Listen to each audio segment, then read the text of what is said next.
घर सुविधा के लिए सोनभद्र और आसपास के क्षेत्र को प्राथमिकता दी जा रही है। 5 लाख रुपए तक मुफ्त इलाज देने वाला आयुष्मान कार्ड भी हमारी सरकार तेजी से बनवा रही है।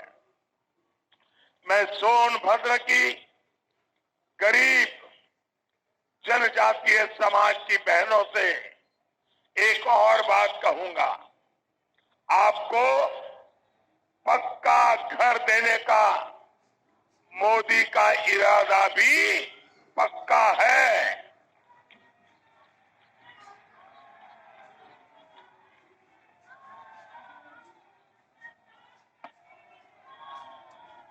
हमने हजारों घर सोनभद्र में बनाए हैं।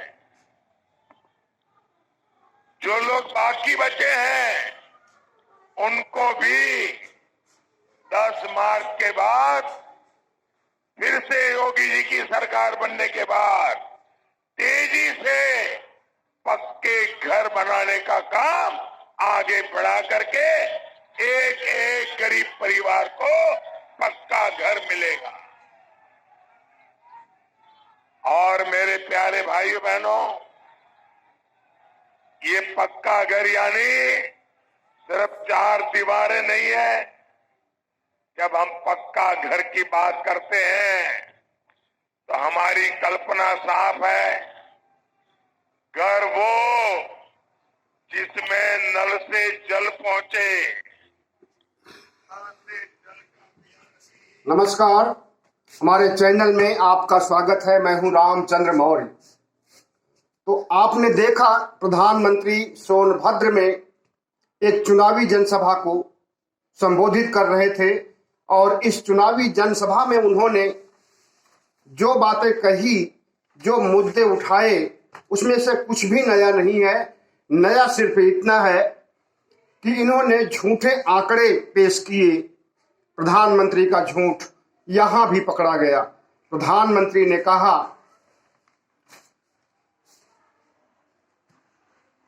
हमने टीके पर करोड़ों रुपए खर्च किए, अरबों रुपए खर्च किए सोनभद्र के लिए। 80 करोड़ से अधिक देशवासियों को मुफ्त राशन दिया जा रहा है। झूठ पकड़ने के लिए फैक्ट चेक किया गया और फैक्ट चेक में ये बातें सरासर झूठ हैं। 80 करोड़ लोगों को राशन नहीं दिया जा रहा है। उत्तर प्रदेश में सिर्फ 1 करोड़ 72 लाख लाभार्थियों की संख्या है और अगर पूरे देश का भी मान लें तो गरीबी रेखा के नीचे रह रहे लोगों को ही लाभ दिया जा रहा है। लाभ के अंतर्गत पैसा भी है, खाने पीने का सामान भी है, राशन है और उनके अकाउंट में जनधन योजना के अंतर्गत पैसे भी डालने के लिए 1 करोड़ 72 लाख लाभार्थी हैं उत्तर प्रदेश में।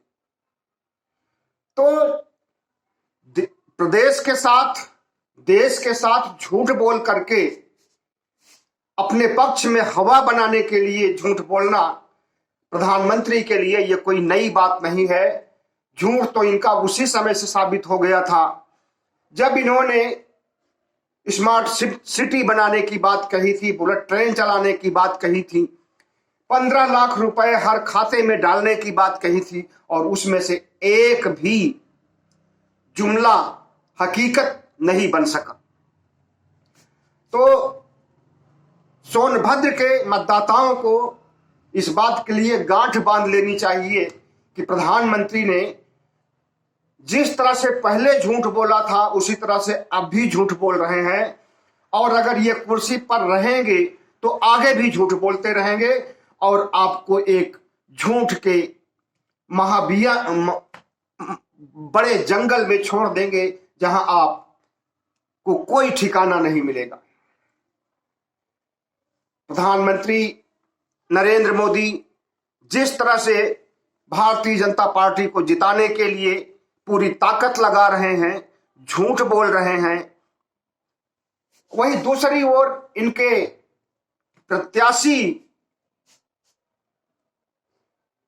को विश्वास नहीं है कि वह जीत पाएंगे, क्योंकि समाजवादी पार्टी की जनसभाओं में बहुत भीड़ इकट्ठा होना, पदयात्राओं में बहुत भीड़ इकट्ठा होना, इनकी रात की नींद और दिन का चैन समाप्त कर दिया है।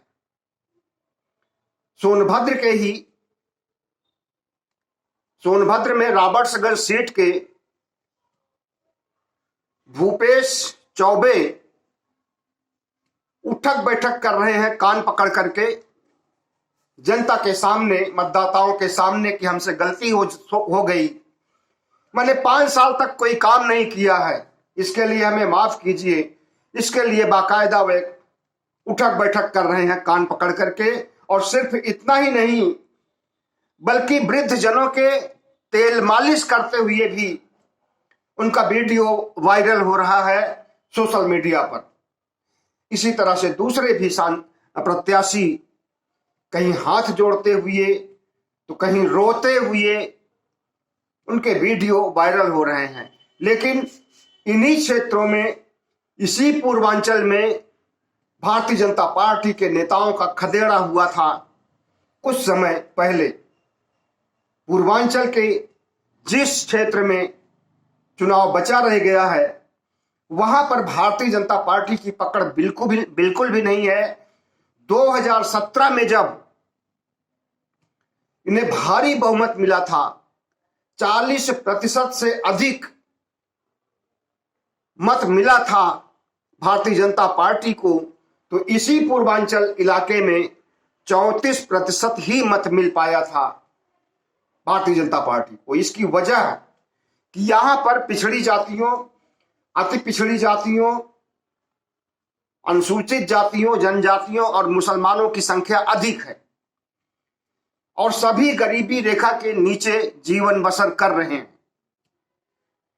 प्रधानमंत्री की कोशिश ये है कि लाभार्थियों का गलत आंकड़ा पेश करके इनका दिल जीत लिया जाए। हम मानते हैं कि जिन लाभार्थियों को लाभ मिल रहा है वे प्रधानमंत्री को वोट दे सकते हैं, लेकिन सारे के सारे वोट प्रधानमंत्री को नहीं जाएंगे लाभार्थियों के,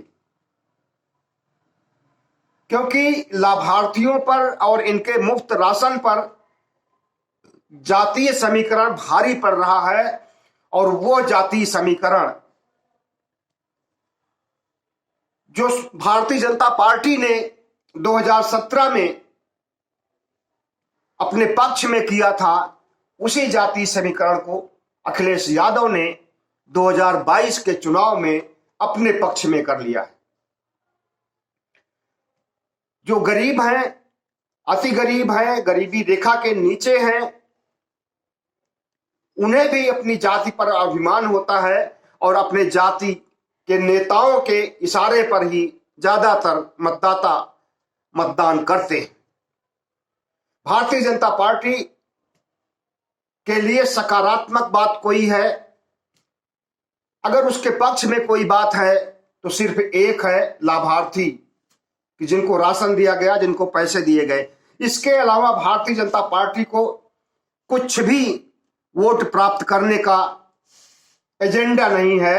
न तो उनका हिंदू मुस्लिम कार्ड चला है, न उनका अन्ना और जिन्ना की बात चली है, और न जितने भी हथकंडे अपनाए गए किसी में सफलता मिली है। तो अब इमोशनल ब्लैकमेलिंग पर प्रधानमंत्री उतर आए हैं। अभी कल की रैली में इन्होंने बनारस में जिस तरह से कहा कि ये लोग तो हमें मार डालना चाहते हैं और प्रदेश की जनता जहां पर चुनाव बाकी है, ये लोग हमें वोट दें, नहीं तो ये लोग हमें मार डालेंगे, हमारी जान चाहते हैं। तो इस तरह की अपील अगर एक प्रधानमंत्री करता है, एक डरा हुआ प्रधानमंत्री करता है, और सिर्फ यहीं पर नहीं बल्कि पंजाब में जब इनकी रैली थी भटिंडा में आधे रास्ते से ही लौट आए थे, क्योंकि उस रैली में कोई आया ही नहीं था। और आरोप मढ़ दिया पंजाब के सीएम चन्नी पर। और कई जगहों से इनका मौसम खराब होने की वजह से हेलीकॉप्टर खराब हो जाता है।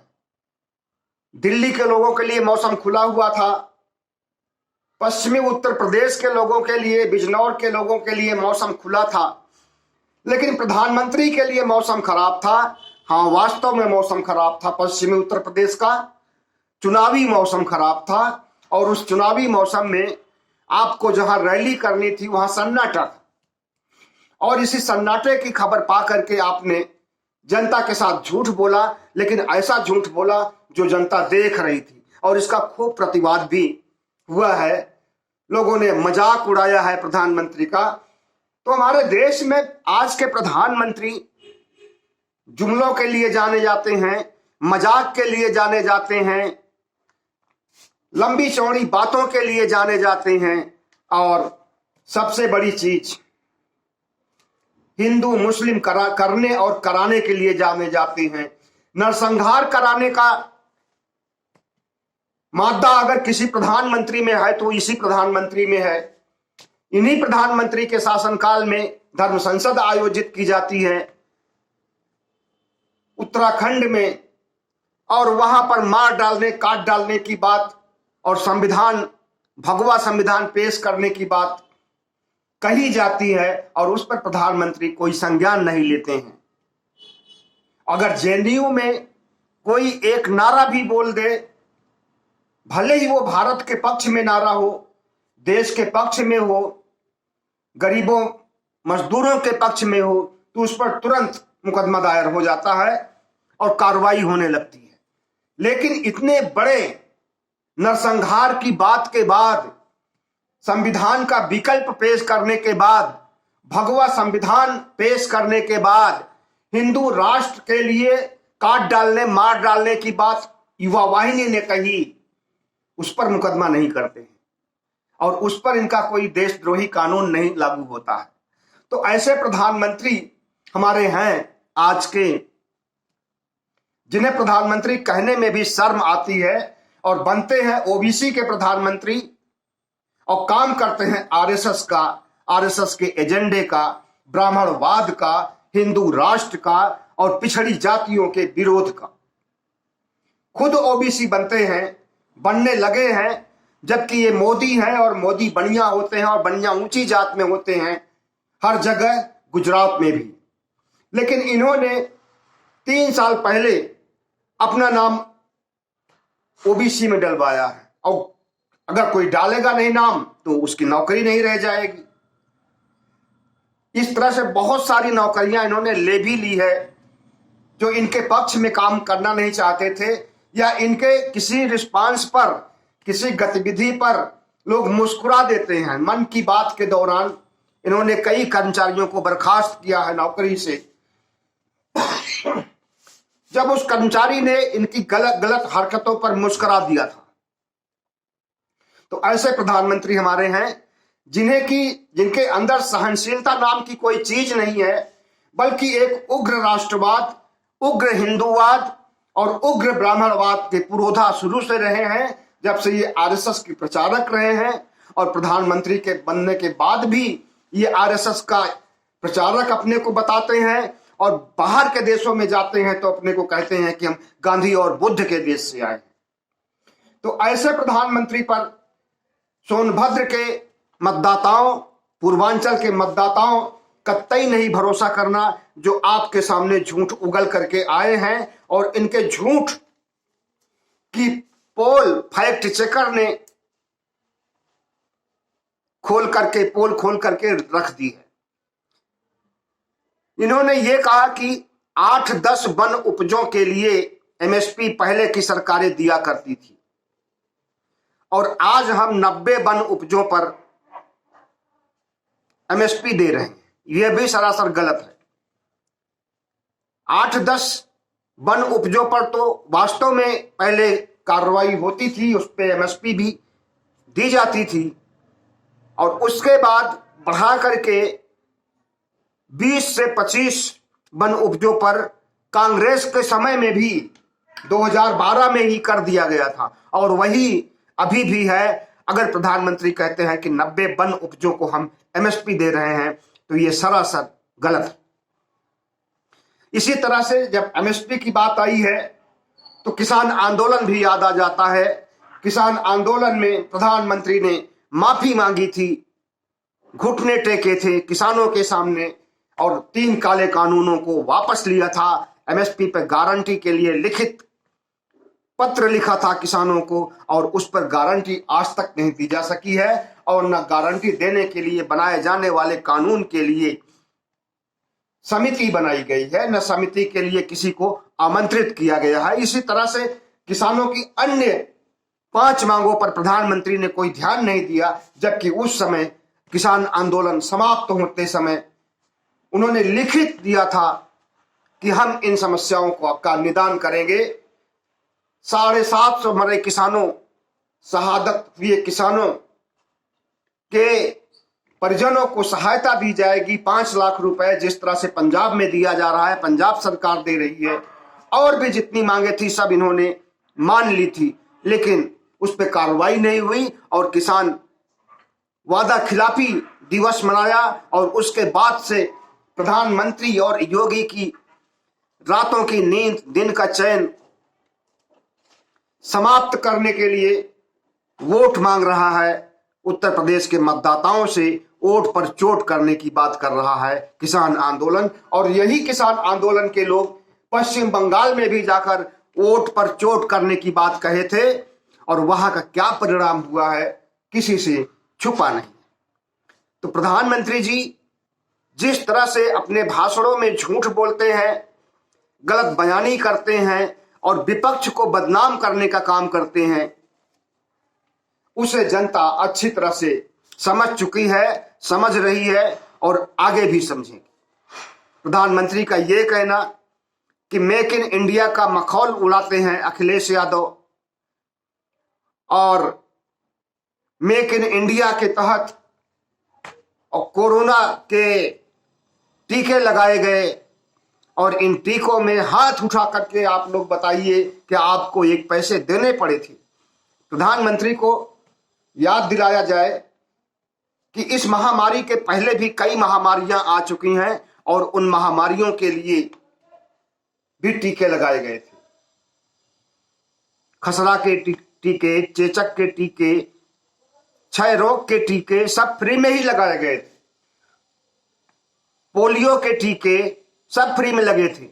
तो आप फ्री में टीके दे करके देशवासियों के ऊपर एहसान नहीं कर रहे हो प्रधानमंत्री जी, और इस टीके के लिए अगर आप वोट मांगते हो तो ये चुनाव संहिता का, आचार संहिता का खुला उल्लंघन है, और ऐसा आपको नहीं करना चाहिए। और प्रदेश की जनता अच्छी तरह से समझ रही है कि आपके शासनकाल में ही जब महामारी आई थी तो आपका हेल्थ इंफ्रास्ट्रक्चर कितना गड़बड़ था, और आपके कुप्रबंधन की वजह से लाखों मौतें देश में हुई थी। उसमें सोनभद्र के लोग भी शामिल थे। पूरा पश्चिम, उत्तर, दक्षिण चारों दिशाओं में हाहाकार मचा हुआ था, और लाखों कोरोना मृतकों को जलाया गया था। कहीं कहीं नदियों के किनारे, तो कहीं पेड़ों के नीचे, कहीं पार्कों में, कहीं सड़क पर, कहीं सड़क के आसपास।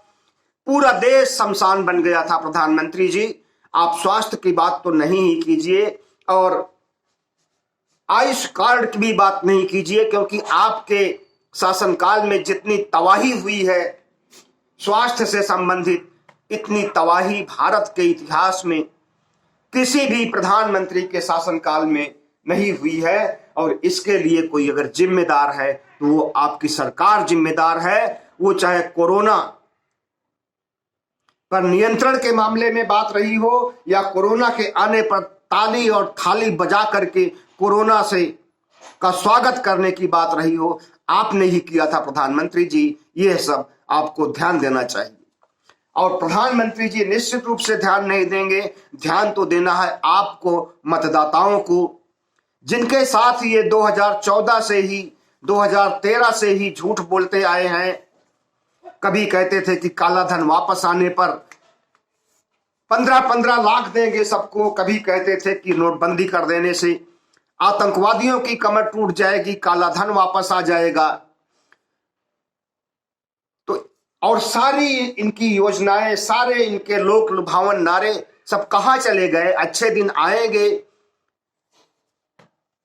8 साल बीतने वाले हैं, कितने अच्छे दिन आए हैं प्रधानमंत्री जी। और स्थिति यह हो गई है कि आपको झूठे आंकड़ों के आधार पर चुनाव प्रचार करना पड़ रहा है और झूठ की बिसात पर देशवासियों को, प्रदेशवासियों को गुमराह किया जा रहा है। और पक्का मकान देने की बात जहां तक आप करते हैं तो ये कोई नई योजना नहीं है। जितनी भी सरकारें आपसे पहले रही हैं सबने पक्के घर दिए हैं, ऐसी बात नहीं। लेकिन ढोल नहीं पीटी है किसी ने, जिस तरह से ढोल पीट करके आप वोट हासिल करना चाहते हैं। पहले प्रधानमंत्री आवास योजना का नाम इंदिरा गांधी आवास योजना था और इस इंदिरा गांधी आवास योजना के तहत गरीबों को घर मुहैया किया जाता था। आपने 2014 में इसका ही नहीं बल्कि योजना आयोग और तमाम एजेंसियों का नाम बदल करके रख दिया और काम कुछ भी नहीं हुआ। और काम हुआ तो दिखाया गया अधिक और काम हुआ कम या बिल्कुल ही नहीं। उज्ज्वला योजना को ही लीजिए, कितने तामझाम से प्रचार प्रसार किया था आपने उज्ज्वला योजना का, और अंत में क्या पता चला कि उज्ज्वला योजना के सारे सिलेंडर या तो कबाड़ियों को बेच दिए गए हैं या घर के कोने में रखे हुए हैं। तो प्रधानमंत्री जी ऐसी बातें आप नहीं कहिए, झूठ नहीं बोलिए। आपको सब लोग झूठा कहते हैं और तरह तरह के गाने, तरह तरह के नारे समाज में, सोशल मीडिया पर उभर करके सामने आए हुए हैं आपके झूठ के खिलाफ, आपके लोक लुभावन नारों के खिलाफ और आपकी नीयत के खिलाफ। बहुत बहुत धन्यवाद। हमारे चैनल को सब्सक्राइब कीजिएगा, लाइक कीजिएगा और शेयर कीजिएगा। नमस्कार।